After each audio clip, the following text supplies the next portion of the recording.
Halo, balik lagi bareng gua Uncle Plays It. Kali ini gua nggak main game, tapi kali ini gua mau ngebahas tentang OBS Studio. Ini berawal dari pertanyaan salah satu teman sekaligus tetangga gua yang nanya, itu di OBS Studio di bagian recording format ada hybrid MP4. Itu bedanya apa sih sama MP4 biasa? Gitu ya.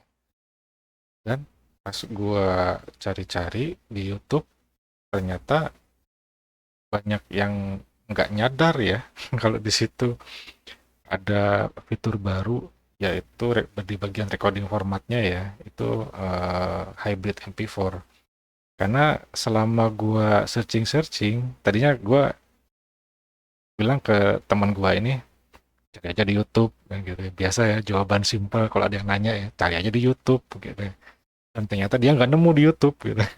Ada nemu bahasa Inggris, dia bingung gitu ya, dari konten luar negeri gitu ya, bukan YouTuber Indonesia gitu, dan dia bingung, ah nggak ngerti penjelasannya, nggak paham gua. Dan akhirnya pas gua cari-cari iseng di YouTube, ternyata iya, banyak yang nggak nyadar gitu ya. Oke, langsung aja ya, eh, biar nggak terlalu basa-basi gitu ya. Oke, di sini gua buka um, OBS Studio-nya di bagian setting, output. Nah, ini di bagian recording ya, bukan streaming. Nah, ini di bagian recording format itu ada yang namanya hybrid MP4. Kalau kita biasa pakai itu biasanya MKV ya, atau Matroska, dan juga MP4 atau MPEG-4, MP4 gitu ya. Kita biasa pakai yang dua ini. Nah, di sini banyak yang nggak ngeh kalau OBS Studio sekarang punya yang baru, yaitu hybrid MP4. Walaupun di sini keterangannya masih beta, tapi bisa kita pakai kok, dan hasilnya bagus, normal, stabil, dan ya nggak ada masalah gitu ya. Nah, hybrid MP4 ini apa sih? Kalau kita lihat di uh, websitenya OBS ya, website resminya, di sini sebenarnya sudah dijelaskan bahkan dari bulan Juni, Juli ya, tahun 2024 lalu. Jadi sebenarnya udah dijelasin nih sama OBS-nya gitu, cuma mungkin gak ada yang ngeh ya, gak ada yang nyadar gitu. Kalau teman-teman bingung, di sini gua terjemahin deh ya, biar enak. Hybrid MP4 itu apa sih? Di sini dijelasin sama OBS, yaitu Hybrid MP4 adalah nama format keluaran baru yang diperkenalkan di OBS 30.2.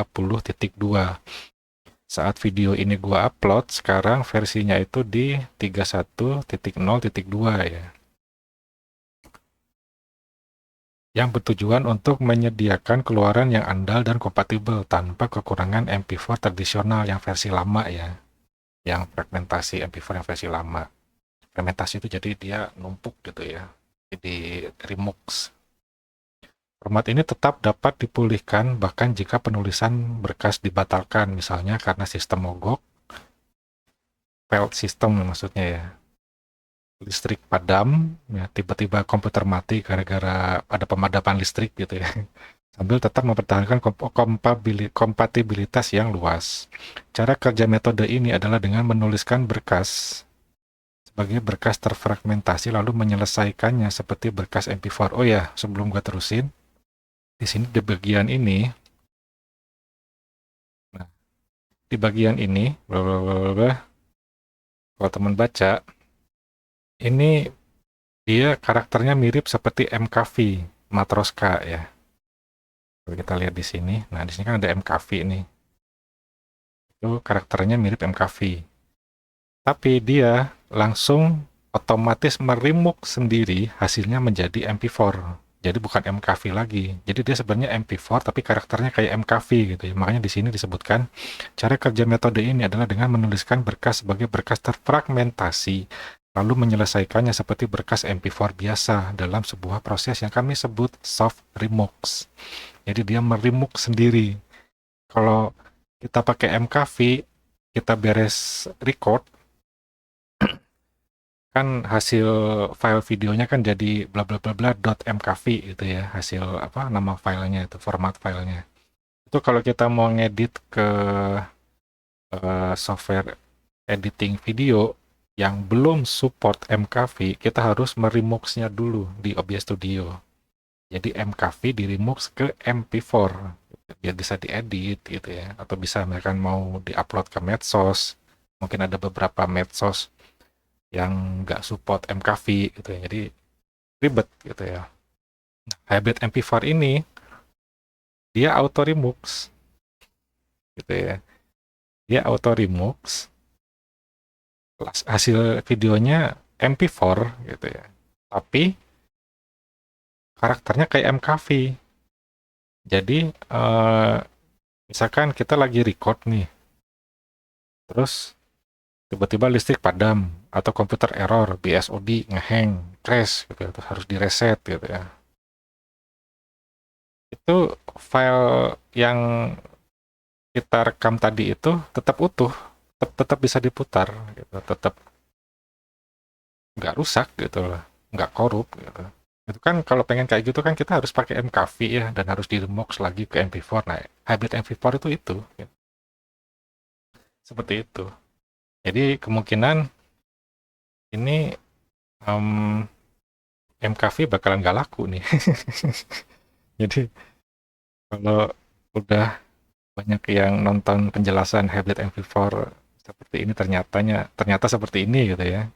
Kayaknya bakalan nggak ada yang pakai MKV lagi gitu. Udah pakai hybrid MP4 gitu ya. Kita rekaman, komputer tiba-tiba mati atau tiba-tiba listrik padam, nggak takut file rusak, file tetap ke-record ya, tetap aman walaupun kepotong ya karena listrik padam, dan nggak perlu di remux MKV to MP4, remux MKV to MP4, nggak ada lagi kayak gitu, hasilnya langsung udah jadi MP4 gitu. Itu ceritanya hybrid MP4 itu ya. Jadi seperti itu. Ini masih beta. Nah, nanti ke depannya dengar-dengar dari info OBS itu ada, nanti ke depannya ya, itu nanti ada eh, hybrid move, MOV ya. Hybrid move. Nah, kalau dulu kan masih ada fragmented move ya. Nah, nanti ada hybrid move nih buat yang pengguna MOV formatnya gitu. Kalau dulu ada fragmented MP4, ini tradisional ya, masih yang format lama. Stacking ya, fragment.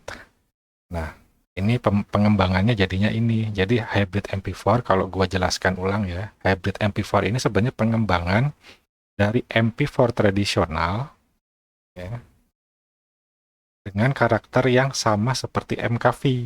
Jadi aman. Jadi kalau ditarik kesimpulan,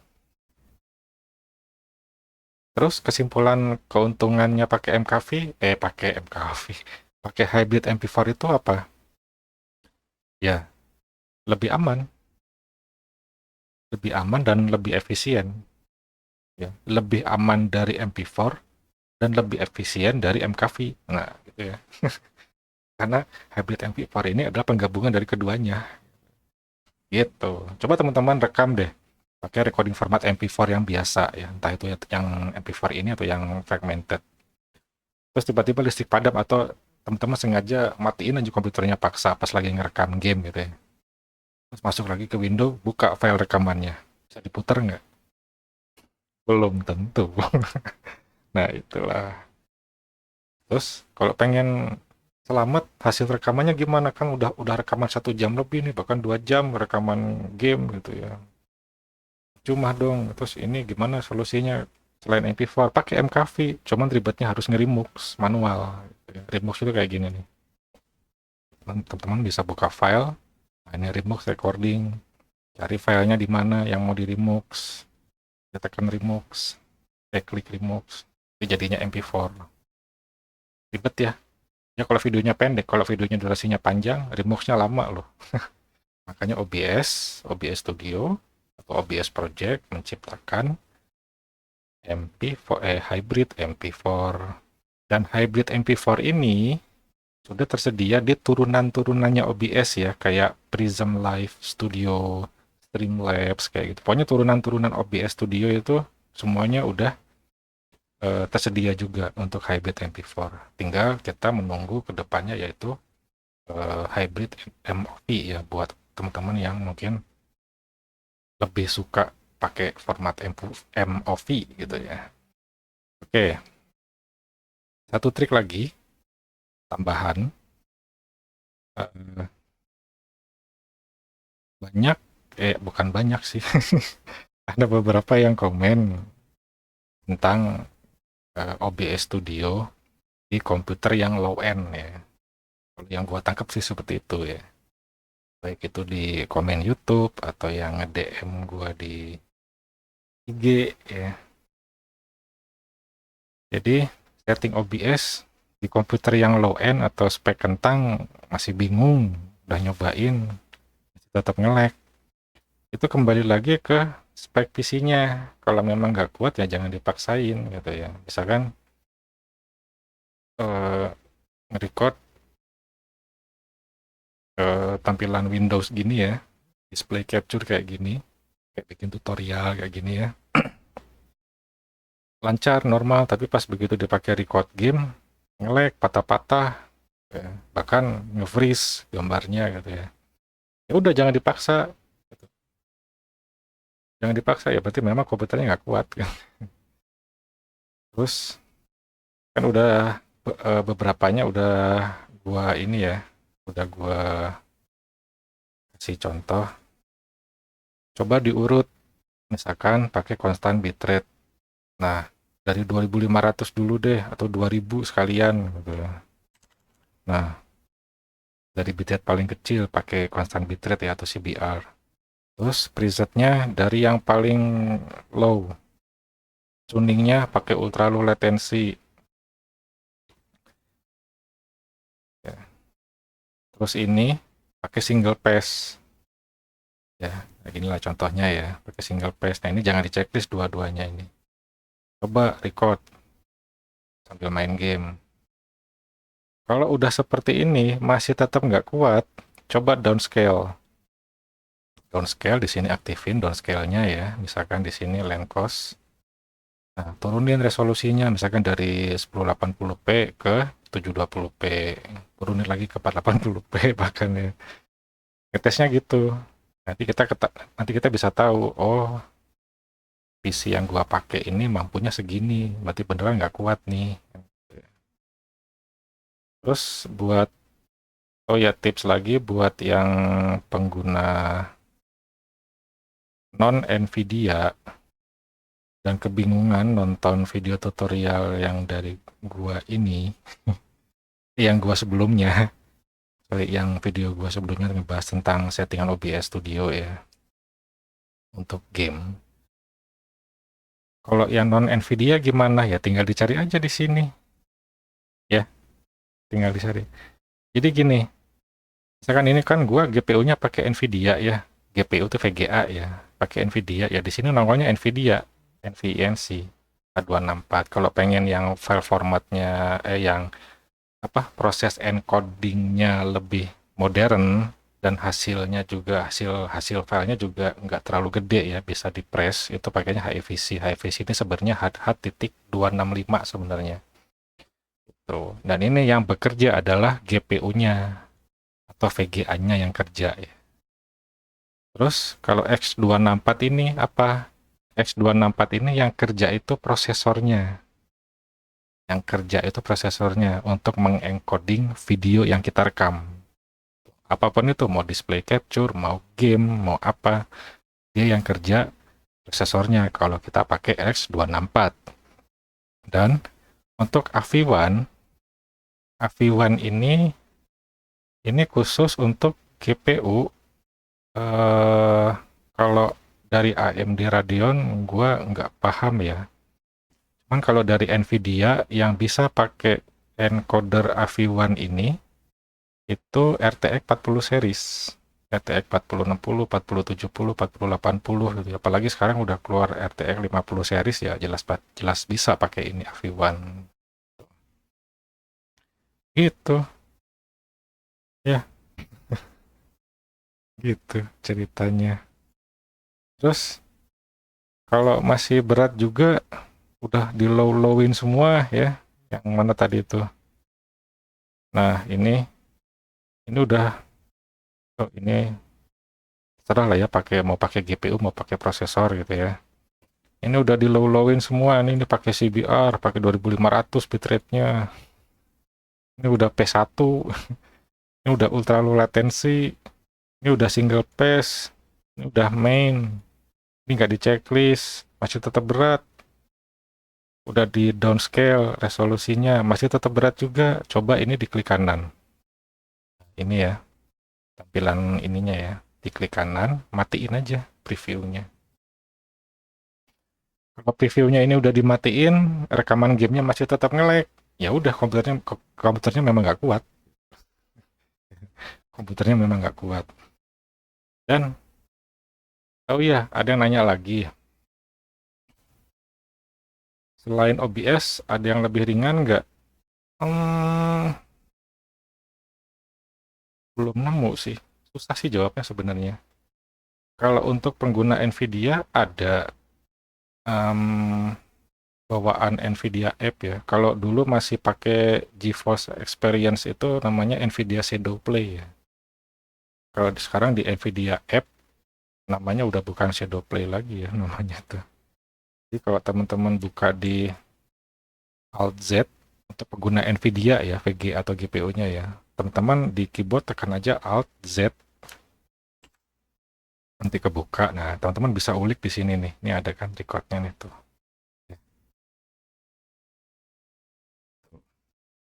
Ini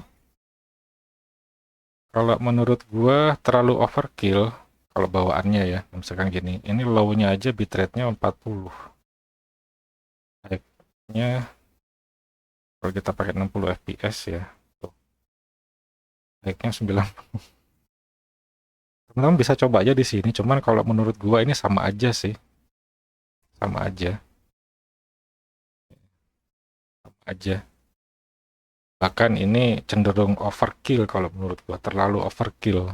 Walaupun ini kita custom di sini ya, kita tarik, tetap dia minimalnya di 12, nggak bisa di bawah 12 bitrate-nya. Kalau di OBS kan kita masih bisa ngakalin ya, di bawah 12 ya. Misalkan kita mau pakai,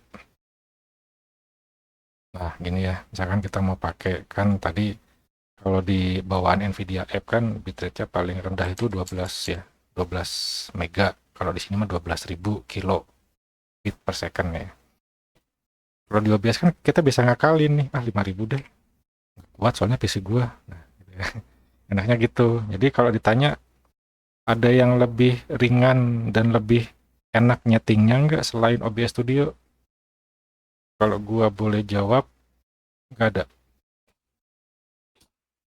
Nggak ada. Handycam gimana? Sama aja. Terus apa sih yang software recording zaman dulu itu, screen recording zaman dulu tuh FPS, wrap, wrap, apa ya, semacam itulah zaman dulu ya, zaman-zamannya Counter Strike 1,6 tuh. Sama aja, sama aja. Malah lebih enak OBS. Oke. Jadi kembali lagi ke spesifikasi PC teman-teman ya. Jangan dipaksain gitu ya, kalau memang nggak kuat ya udah. Oke, segitu mungkin, semoga bermanfaat buat teman-teman, share ke teman-teman kalian yang sama-sama pengen tahu, penasaran, dan pengen belajar seputaran OBS Studio gitu ya. Jangan lupa like, komen, subscribe. Sampai ketemu di video selanjutnya. Kalau ada yang nanya, chat aja ya. Chat komen, bukan chat komen.